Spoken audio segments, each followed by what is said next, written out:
వాస్తవం అధ్యక్ష. కానీ వివక్ష ఈ రోజు కాదు భట్ గారు, 10 ఏళ్ల వివక్ష. శ్రీధర్ బాబు గారు మాట్లాడింది కూడా అదే కదా. పునర్విభజన చట్టం ఎప్పుడు వచ్చింది? 2014. అందులో నెరవేర్చిన అంశాలు ఎప్పటి నుంచి ఉన్నాయి? 10 ఏళ్ల నుంచి ఉన్నాయి. ఇక మీరు కట్ల కాదు, మేము చెప్పిందే మాట్లాడాలంటే రాసి పంపండి, చదువుతాం. మరి నేనేమంటున్నా అంటే పద్ధతి కాదు. మా వర్షన్ మమ్మల్ని చెప్పుకొని ఇవ్వాలి కదా. 10 ఏళ్ళు మేము చేసిన ప్రయత్నాలు కూడా చెప్పాలి కదా. 7 ఏళ్ల కింద పుట్టలేదు కదా తెలంగాణ, 7 నెలల కింద కాదు కదా, 10 ఏళ్ల కింద పోరాటాలతో పుట్టింది అధ్యక్ష. ఒకటి కాదు, ఎన్ని పెండింగ్ ఇష్యూస్ ఎన్నిసార్లు పరిశీలి చేసినామంటే లెక్కలేదు అధ్యక్ష.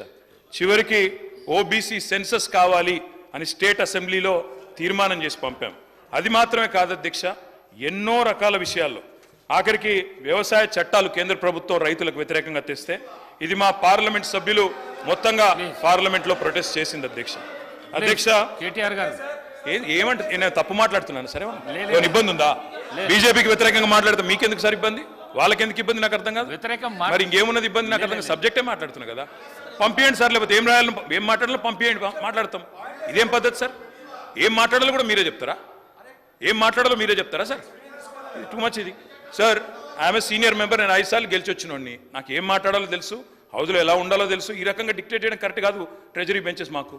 అధ్యక్ష, మా పార్టీ పరంగా గత 10 ఏళ్ళు ప్రభుత్వంలో మేము ఆనాడు కేంద్రం ధాన్యం కొనుగోలు చేయనంటే స్వయంగా మొత్తం క్యాబినెట్ ముఖ్యమంత్రితో సహా పోయి అక్కడ నూకలు తినండి అంటే ఇక మేము పోయి కేంద్రంలో ధర్నా చేసి, ఢిల్లీలోనే ధర్నా చేసి కూడా వచ్చిన వాళ్ళం అధ్యక్ష. మాకేమీ ఇవి కొత్త కాదు అధ్యక్ష. రాష్ట్రపతి ప్రసంగాన్ని కూడా బహిష్కరించింది టీఆర్ఎస్ ఎంపీలు. అదేవిధంగా బయ్యారంలో ఉక్కు ఫ్యాక్టరీ పెట్టకపోతే ఇక్కడే మాత్రమే కాకుండా ఢిల్లీ దాకా కూడా నిరసన తీసుకొని పోయింది మా ఎంపీలు. అదేవిధంగా అధ్యక్ష, కంటోన్మెంట్ విషయంలో కేంద్ర ప్రభుత్వం ఇబ్బంది పెడుతుంటే వాటిని కూడా లేవనెత్తింది మేము అధ్యక్ష. ఇక వాటి విషయం వదిలేస్తే నిన్నటి బడ్జెట్కి వస్తే అధ్యక్ష, నిన్నటి బడ్జెట్లో కూడా కోటి ఆశలతో ఏర్పడ్డ ఈ రాష్ట్రంలో ముఖ్యమంత్రి గారు కూడా చిన్న వయసులో ముఖ్యమంత్రి అయ్యారు రేవంత్ రెడ్డి గారు. కాబట్టి సహజంగానే ఉత్సాహంగా మీ ముఖ్యమంత్రి గురించే చెప్తున్నా బ్రదర్, ఎందుకు తొందరపడుతుంది? అరే మీ ముఖ్యమంత్రి గురించి చెప్తున్నా భయ్, విను. కేటీఆర్ గారు ముఖ్యమంత్రి గారు చిన్న వయసులో ముఖ్యమంత్రి పదవిని అధిష్ఠించారు. వారు అన్నట్టు కష్టపడే వచ్చినారు, సంతోషం. I congratulate you Revanth Reddy గారు. రేవంత్ రెడ్డి గారికి కూడా ఉత్సాహంగా వారు పాపం చాలాసార్లు ప్రధానమంత్రిని, ముఖ్యమంత్రుల్ని, అక్కడ కేంద్ర మంత్రుల్ని కలిసినారు, కలిసి కూడా రిప్రజెంట్ చేసినారు అధ్యక్ష. ఎన్నో విజ్ఞాపనలు, ఎన్నో వినతి పత్రాలు మేమిచ్చినట్టే మీరు కూడా ఇచ్చిన రేవంత్ రెడ్డి గారు. కానీ న్యాయం మీకు కూడా జరగలేదు. మేము చెప్పేది అదే, మొదటి నుంచి చెప్పేది అదే. ప్రొఫెసర్ జయశంకర్ గారు అధ్యక్ష ఎప్పుడు చెప్పేటోళ్ళు, యాచిస్తే రాదు తెలంగాణ, శాసిస్తే వస్తుంది అని చెప్పేటోళ్ళు అధ్యక్ష. ఇప్పుడు కూడా అదే చెప్తా ఉన్నాం తెలంగాణ ప్రజలకి, యాచిస్తే రాదు, శాసించే స్థితిలో తెలంగాణ ఉండాలి అధ్యక్ష. అందుకే మేము చెప్పేది అధ్యక్ష, ఆనాడు మేము సహకారం అందించిన కేంద్ర ప్రభుత్వానికి, సమరం సాగించిన తెలంగాణ ప్రయోజనాల కోసమే తప్ప ఏ రకమైన లాలూచి కానీ వ్యక్తిగతమైన ప్రయోజనాల కోసం కానీ రాజీ పడలేదు అధ్యక్ష. అధ్యక్ష, 7 మండలాలు గుంజుకున్నప్పుడు నిరసించింది మేమే, నిరసన చెప్పింది మేమే. ఒక్కసారి నేను అడుగుతా ఉన్నా అధ్యక్ష, 10 ఏళ్లలో మీరు 5 ఏళ్ళు కేంద్రంలో ఎంపీగా ఉన్నారు, ఒక్కటంటే ఒక్కరోజు గొంతు విప్పినరా అధ్యక్ష? ఎన్నడన్నా తెలంగాణ రాష్ట్రానికి రావాల్సిన హక్కుల గురించి పార్లమెంట్లో ప్రసంగించినరా అధ్యక్ష? హైకోర్టు విభజన ఏం సబ్జెక్ట్ మాట్లాడుతున్నా సార్, ఎందుకు డిస్టర్బ్ చేస్తారు? ఏం పద్ధతి? తీర్మానం ఏం పెట్టిండ్రు అది మాట్లాడండి. తీర్మానం పెట్టనే లేదు సార్. ఎక్కడ పెట్టిరు తీర్మానం? తీర్మానం ఎక్కడ పెట్టిరు? సీఎం గారు చెప్పిన దానికి ఏడ తీర్మానం ఏడ పెట్టిరు సార్? నోటి మాటలతో తీర్మానాలు కావు. తీర్మానాలు ఎక్కడున్నాయి సార్? చర్చ ఇది, చర్చ మాట్లాడుతున్నా. చర్చ అంటే బడ్జెట్ పైన మాట్లాడండి. మీరు రాసియండి సార్, అదే చదువుతా. ఏం పద్ధతి ఇది? తీర్మానం లేదు, సబ్జెక్ట్ లేదు, మేము చర్చలో పాల్గొని మాట్లాడుతున్నాము. ఇట్లా ఎట్లా సార్ డిస్టర్బ్ చేస్తాం మీరు కూడా? అధ్యక్ష, నేను అడిగేది ఒకటే అధ్యక్ష, 10 ఏళ్లలో ఆనాడు బీఆర్ఎస్ ప్రభుత్వం ఉన్నప్పుడు ఎన్నడన్నా ఒక్కరోజు నిన్న ప్రవేశపెట్టిన బడ్జెట్ విషయంలో చర్చ అదే చెప్తున్నా సార్, నేను అదే చెప్తున్నా. 10 సంవత్సరాలు జరిగింది, మీరు టైం వచ్చినప్పుడు మీకు అవకాశం ఇస్తా, మీరు చెప్తురు. కానీ నిన్న పెట్టిన బడ్జెట్ విషయం దాని మీదే మాట్లాడుతున్నాను సార్, దాని మీదే మాట్లాడుతున్నాను అధ్యక్ష. హైకోర్టు విభజన విషయంలోనైనా పోరాటాలతోనే ఆనాడు కూడా సాధించుకున్నాం. మా ఎంపీలు పోరాటం చేసినారు, ఇక్కడ న్యాయవాదులు పోరాటం చేసినారు, అట్లే సాధించుకున్నాం. కృష్ణా జలాల విషయంలో ట్రిబ్యునల్ తేల్చాల, ట్రిబ్యునల్ ద్వారా రెఫర్ చేయాలని చెప్పి దాదాపు 10 ఏళ్ళు వెంబడబడితే మొన్న చివరికి కేసీఆర్ గారు గట్టిగా నిలదీస్తే చివరికి కేంద్రం దిగొచ్చి కృష్ణా జలాల పంపిణీ విషయాన్ని మొన్న ట్రిబ్యునల్కి ఎన్నికల ముందు రెఫర్ చేసింది అధ్యక్ష. ఇది మేము సాధించిన అతిపెద్ద విజయం. అందుకే అంటున్నా అధ్యక్ష, శాసించి సాధించుకోవాలి తప్ప యాచిస్తే కేంద్రం లొంగదు అధ్యక్ష. మిషన్ కాకతీయ, మిషన్ భగీరథ ఇప్పుడే వారు చెప్పినారు శ్రీధర్ బాబు గారు, 24,000 కోట్లు ఇవ్వాలని నీతి ఆయోగ్ సిఫారసు చేసినా ఒక్క పైసా ఇవ్వలేదు అధ్యక్ష. అందుకే వారి నీతిమాలిన రాజకీయాన్ని అప్పుడు కూడా ఎండగట్టినాం, ఇప్పుడు కూడా ఎండగడతాం అధ్యక్ష. గిరిజన యూనివర్సిటీ కొర్రీలతో అడ్డం పెడితే చివరికి పోరాటాలతోనే సాధించినాం. కానీ ఈ బడ్జెట్లో ఒక్క పైసా కూడా యూనియన్ బడ్జెట్లో రాలేదు. దానికి తప్పకుండా శాసనసభ నుండి మనందరం ముక్త కంఠంతో తీర్మానం చేద్దాం, పంపుదాం కేంద్ర ప్రభుత్వానికి. మా మద్దతు సంపూర్ణంగా ప్రభుత్వంకు ఉంటుందనే మాట మళ్ళొకసారి చెప్తా ఉన్నా అధ్యక్ష. మన ప్రాజెక్టులకు జాతీయ ప్రాజెక్టు హోదా ఇవ్వలేదు. అప్పర్ భద్ర, కెన్ బెత్వా ప్రాజెక్టులకు జాతీయ హోదా ఇచ్చారు, మనకి ఇవ్వలేదు. మన పాలమూరు రంగారెడ్డికి ఇవ్వలేదు, మన కాళేశ్వరానికి ఇవ్వలేదు, మన సీతారామకి ఇవ్వలేదు. అందుకే ఆనాడు అడిగినాం, ఈరోజు కూడా అంటా ఉన్నాం, మన శాసనసభ నుంచి తీర్మానం పాస్ చేయండి, తప్పకుండా మరి కేంద్ర వివక్షను ఎండగడదాం. అదేవిధంగా అధ్యక్ష, ఒకటి కాదు ఎన్నో విజయాలు కూడా సాధించినాం. కేంద్రం ఇవ్వలేదు అని చెప్పి దిక్కులు చూడలేదు అధ్యక్ష. ఎన్నో విజయాలు సాధించినాం. కాలంతో పోటీపడి బ్రహ్మాండంగా పర్యావరణ అనుమతులు సాధించి వాయు వేగంతో ప్రాజెక్టులు కట్టినాం. నిన్నగాక మొన్న చూశాను, బట్టి విక్రమార్క గారు సీతారామ ప్రాజెక్టు పంప్ హౌజులు పోయి ఆన్ చేసినారు అధ్యక్ష. అది కాలంతో పోటీ పడుతూ కట్టింది బీఆర్ఎస్ ప్రభుత్వం. పంపులు మీరు చాలు చేయొచ్చు కానీ కట్టింది కేసీఆర్ గారు అనే మాట ప్రజలందరికీ తెలుసు అధ్యక్ష. కాళేశ్వరం అయినా పాలమూరు రంగారెడ్డి అయినా అన్ని కూడా చేసుకున్నాం అధ్యక్ష. కేంద్రం ఒక రూపాయి ఇవ్వకపోయినా, దమ్మిడి పైసా సాయం చేయకపోయినా చేసుకున్నాం. మా కొలువులు మాకే దక్కాలి అని ఒక ఉద్యమ నినాదాన్ని నిజం చేస్తూ 95% రిజర్వేషన్ నియామకాల్లో, గవర్నమెంట్ నియామకాల్లో సాధించిన ఒకే ఒక్క రాష్ట్రం భారతదేశంలో తెలంగాణ అధ్యక్ష. ఈ విషయంలో కూడా కేంద్రానికి అభ్యంతరం ఉంటే ఒప్పించినాం, మెప్పించినాం, అల్టిమేట్ గా సాధించినాం అధ్యక్ష. కాజీపేట కోచ్ ఫ్యాక్టరీ గురించి వారు ప్రస్తావించారు శ్రీధర్ బాబు గారు. ఎస్, తప్పకుండా అన్యాయం జరిగింది కాజీపేట ప్రజలకి, వరంగల్ ప్రజలకి. అక్కడ కోచ్ ఫ్యాక్టరీ పెడతామని మాటిచ్చి మేము 10 ఏళ్లు పర్సూ చేస్తే ఆఖరికి ఒక రిపేర్ వ్యాగన్ ఫ్యాక్టరీ పెట్టినారు అధ్యక్ష. అది ఎంత మాత్రం కరెక్ట్ కాదు. తప్పకుండా కోచ్ ఫ్యాక్టరీ విషయంలో కూడా అందరం కూడా కలిసి కొట్లాడదాం. బయ్యారం ఉక్కు ఫ్యాక్టరీ, మా గిరిజన శాసనసభ్యులు ఉన్నారు ఇక్కడ, బయ్యారం ఉక్కు ఫ్యాక్టరీ కూడా ఇవ్వలేదు అధ్యక్ష. ఎన్నోసార్లు అడిగినాం, జరగలేదు. తప్పకుండా ఆ విషయంలో కూడా ప్రభుత్వంతో కలిసి వస్తాం, కలిసి నిలబడతాం. రాష్ట్ర ప్రయోజనాల విషయంలో ఎవరితోనూ కూడా రాజీ పడమనే మాట మళ్ళొక్కసారి విజ్ఞప్తి చేస్తా ఉన్నా అధ్యక్ష. కానీ మేము వారు ఇవ్వలేదని ఆగిపోలేదు అధ్యక్ష. భారతదేశంలో 157 మెడికల్ కళాశాలలు ఇచ్చి, 156 నర్సింగ్ కళాశాలలు ఇచ్చి మనకు ఒక్కటి కూడా ఇవ్వకపోతే మనం ఆగలేదు అధ్యక్ష. ఆనాడు ముఖ్యమంత్రి కేసీఆర్ గారు, హెల్త్ డిపార్ట్మెంట్ ఆ రోజు చూస్తున్న హరీష్ రావు గారు జిల్లాకు ఒక మెడికల్ కాలేజ్ పెట్టి వాళ్ళు ఇవ్వకపోయినా మేము చేసుకున్నాం అధ్యక్ష. ఇవాళ Telangana is the only state with medical college in each and every district అధ్యక్ష. వాళ్ళు నవోదయ పాఠశాలలు ఇవ్వలేదు. శ్రీధర్ బాబు గారు కరెక్ట్గా చెప్పారు, కేంద్ర విద్యాలయాలు ఇవ్వలేదు, నవోదయ పాఠశాలలు ఇవ్వలేదు. ఇవ్వకపోతే మేము ఊకోలేదు అధ్యక్ష. ఒకవైపు కొట్లాడినాం, మరొక వైపు 1000 గురుకుల పాఠశాలలు కూడా పెట్టి హైయెస్ట్ నెంబర్ ఆఫ్ రెసిడెన్షియల్ పాఠశాలలు పెట్టిన ఒకే ఒక్క రాష్ట్రం తెలంగాణ అధ్యక్ష. తెలంగాణ కొంగు బంగారం సింగరేణిని వాళ్ళ చీకట్లోకి నెట్టే కుట్రలు కేంద్ర ప్రభుత్వం చేస్తే ఈరోజు కాదు అధ్యక్ష, మొదటి నుంచి వ్యతిరేకిస్తూ వచ్చినాం, అడ్డుకున్నాం.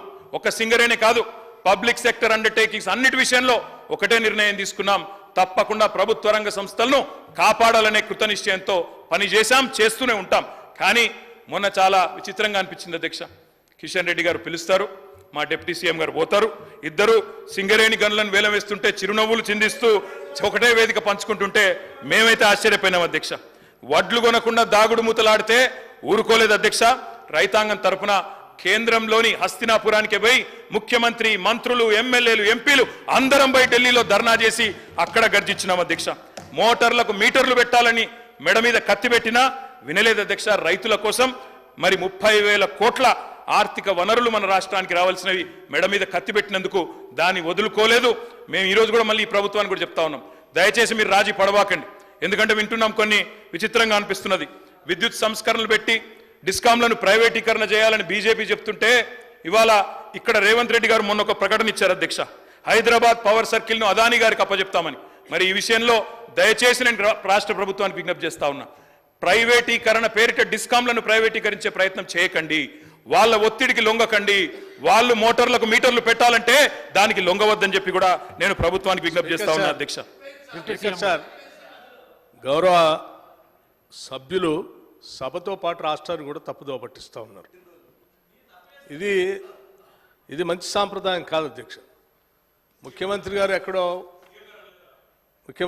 ఎక్కడో ఎవరికో ప్రైవేటైజ్ చేయడానికి ఇస్తున్నారని చెప్పారని మాట్లాడుతూ ఉన్నారు. ఎక్కడ చెప్పలేదే, ఎక్కడ చెప్పారు, ఎవరు చెప్పారు? ఏదో పేపర్లో ఎవరో రాసిన దాన్ని పట్టుకొని అడ్డగోలుగా సభలో మీరు అట్లా మాట్లాడితే ప్రభుత్వం పైన అన్న అర్థం ఉందా? ఇది మినిమం ఉండాలి కదండి. గౌరవ సభ్యులు మీరు ఆ రకంగా సీనియర్ సభ్యులు అని చెప్పారు, అట్లా చెప్పేస్తే ఎట్లా? మాకేమో మేము మీలాగా అడ్డగోలుగా ఏది పడితే అది చేసేవాళ్ళం కాదు. రాష్ట్ర ప్రయోజనాలే మాకు ముఖ్యం. మీరు ఇప్పుడు ఏదో మాట కూడా అన్నారు, ఖండించడం కాదు, అంటే లేని అంశాలని మాట్లాడి తప్పుదో పట్టించేస్తాం, మీరు ఖండించండి అని చెప్తే అది న్యాయం ఎట్లా వచ్చిందండి? అది కరెక్ట్ కాదు కదా. ఒకటి నెంబర్ 1. నెంబర్ 2, మీరు సింగరేణి కాలనీస్ గురించి కూడా ఏదో మాట్లాడారు, ఆక్షన్స్ గురించి. దానికి సంబంధించి డెఫినెట్గా ఎస్, మేము రెడీగా ఉన్నాం, దాని మీద చర్చకి సిద్ధమే. ఏదైనా ఒకరోజు షార్ట్ డిస్కషన్ తీసుకొని మాట్లాడదాం. మీ వల్ల ఏం జరిగింది నష్టం సింగరేణి కాలనీస్కి, మేము వచ్చిన తర్వాత సింగరేణి కాలనీస్కి ఎంత మేలు జరిగింది, రాష్ట్ర ప్రయోజనాలు ఎంత మేలు జరిగింది చర్చిద్దాం, మేము సిద్ధంగా ఉన్నాం.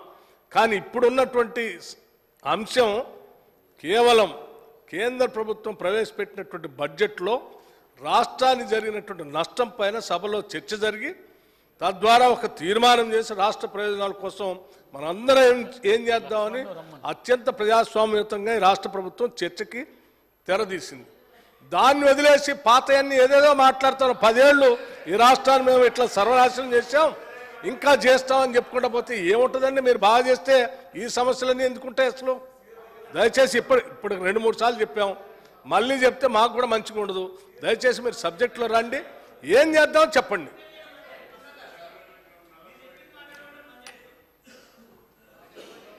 కేటీ రామారావు గారు. అధ్యక్ష, వారు ఇంత ఆవేశం ఎందుకు పడ్డారో బట్టి గారు మామూలుగా అయితే ఆవేశం రాదు ఆయనకి, ఇది ఎందుకు బాగా ఆవేశపడుతున్నారు బట్టన్న? నేను వారికి ఒకటే అధ్యక్ష, వాళ్ళేమో సింగరేణి బొగ్గు గనుల ఆక్షన్ పెడతామని వాళ్ళు పిలుస్తారు, వీరేమో పోయి వేదిక పంచుకుంటారు. ఆ మాట నేను ప్రస్తావిస్తే వారికి కోపం వస్తుంది. ముఖ్యమంత్రి గారు స్వయంగా అదానికి ఇస్తా అని చెప్తారు. ఎలక్ట్రిసిటీ డిపార్ట్మెంట్ మీరు చూస్తున్నారు బట్టి గారు, మీరు తెలుసుకోండి. మీ సదర్న్ డిస్కమ్ ఏదైతే ఉందో, ఎస్పీడీసీలు ఏదైతే ఉందో పిలుచుకోండి. మన ఓల్డ్ సిటీలో గొడవలు అయినాయా లేవా, బిల్లు కనెక్షన్కి పోతే అదానీ మనుషులు వచ్చినారని చెప్పి ఇంటెలిజెన్స్ రిపోర్ట్ ముఖ్యమంత్రి గారికి రోజు వస్తుంది. తెలుసుకోండి, గొడవలు అవుతున్నాయా లేవో తెలుసుకోండి. ఓల్డ్ సిటీ శాసనసభ్యులతో మీటింగ్ పెట్టండి, వారి భయాలు తప్పని చెప్పండి. అంతేగాని మా మీద ఎదురుదాడి చేస్తే ఏమొస్తుంది? అయ్యా ఇప్పుడు మేము ఏమన్నా తప్పులు చేసింటే, పొరపాట్లు చేసింటే దానికే కదా మమ్మల్ని శిక్షించి ఇక్కడ కూర్చోబెట్టారు. ఇప్పుడు మీరు సరిగ్గా చేయండి. మేమేమంటున్నాము, డిస్కామ్లు ప్రైవేటీకరణ చెయ్యము అని కుండబద్దలు కొడుతూ ముఖ్యమంత్రి గారు మీరు స్టేట్మెంట్ ఇవ్వండి. అదానికి అప్పచెప్పము అని స్టేట్మెంట్ ఇవ్వండి, అదానికి బెదరము అని స్టేట్మెంట్ ఇవ్వండి. అది ఎందుకు మాట్లాడట్లేదు మీరు? ఎందుకు భయపడుతున్నారు? ఎవరి కోసం భయపడుతున్నారు? మళ్ళీ ఎదురుదాడి ఎందుకు దాని మీద? దయచేసి నేను మిమ్మల్ని కోరేది ఒకటే, మేము ఆనాడైనా ఈనాడైనా పబ్లిక్ సెక్టర్ అండర్టేకింగ్స్ విషయంలో we have abundant clarity. Hyderabad metro విషయంలో కూడా ఇవాళ ముఖ్యమంత్రి గారే మున్సిపల్ డిపార్ట్మెంట్ చూస్తున్నారు. హైదరాబాద్ మెట్రో విషయంలో కూడా కేంద్ర ప్రభుత్వ సహకారాన్ని అడిగినాం, ఎన్నడూ రాకపోయినా మేము ఆగలేదు. మేము దాదాపుగా 415 కిలోమీటర్ల మెట్రో ఎక్స్పాన్షన్ ప్లాన్ చేశాం. ఎయిర్పోర్ట్ ఎక్స్ప్రెస్ది నిజానికి టెండర్ కూడా ఫైనల్ చేశాం. సరే, వారు రద్దు చేశారు, వారి ఇష్టం, ప్రభుత్వం వారిది, వారి ఇష్టం, ప్రజలు అల్టిమేట్గా వారు సమాధానం చెప్తారు. అధ్యక్ష, ఒక్క ప్రయత్నం కాదు అధ్యక్ష, ఎన్నో ప్రయత్నాలు చేసి ఎన్ని ఆంక్షలు పెట్టినా, ఆర్థికంగా ఇబ్బందులు పెట్టినా గత 10 ఏళ్లలో తెలంగాణ రాష్ట్రాన్ని బ్రహ్మాండంగా భారతదేశంలోనే అగ్రగామిగా నిలబెట్టాం. కానీ బాధ ఎక్కడ అనిపిస్తుంది అంటే అధ్యక్ష, వాళ్ళేమో డబ్బులు ఇవ్వరు, వాళ్ళు సతాయిస్తారు.